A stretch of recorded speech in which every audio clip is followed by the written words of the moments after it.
Hello armies, আজকে আমরা জিনের বার্থডে স্পেশাল লাইভটিকে বাংলায় এক্সপ্লেন করব। সো চলো বাংলায় জেনে নেওয়া যাক জিন লাইভে এসে আর্মিদের সাথে কি কি বললো। সো লাইভের শুরুতেই জিন বলে, হ্যালো, আলোটা একটু বেশি, এত সুন্দর কেন? ও, আমি নিজেকে শুভ জন্মদিন জানাই। তারপর জিন বলে, তোমাদের সাথে দেখা করে ভালো লাগলো, দুঃখিত আমি একটু বেশি দেরি করে ফেলেছি। জিন বলে, আমি একটু বিজি ছিলাম, এই জন্য লাইভে আসতে একটু দেরি হয়ে গিয়েছে। পরে জিন বলে, তাহলে চলো শুরু করা যাক। জিন বলে, আমি একটি কেক কিনে নিয়ে এসেছি। তারপর জিন হাতে কেক নিয়ে হ্যাপি বার্থডে টু মি বলতে থাকে। পরে জিন বলে, কেকটাতে কোনো মোমবাতি নেই।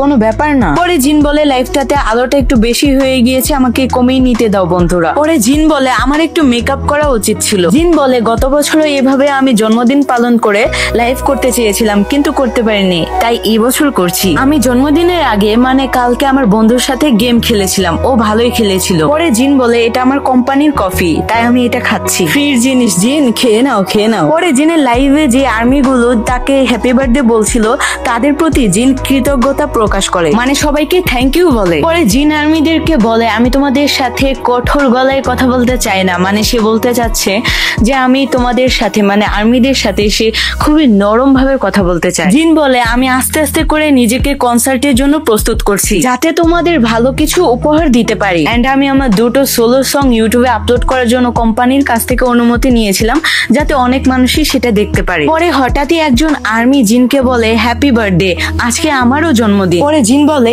এটা তো ভালো, অনেক শুভ একটা দিন। আর্মিটিকে জিন বলে, আপনি আপনার জন্মদিনে কি কি করেছিলেন বলো। পরে জিন কেকটাকে খেয়ে বলে, এটা সুস্বাদু। এন্ড এই খুশির দিনে মানে তার জন্মদিনে সে আর্মিদেরকে একটি খুশির খবর দেয় যে আমরা বিটিএস এর মঞ্চ ও অ্যালবাম নিয়ে অনেক বেশি কাজ করছি। জিন বলে, আশা করছি সেগুলোকে আমরা আপনাদের সামনে খুবই জলদি নিয়ে আসতে পারবো।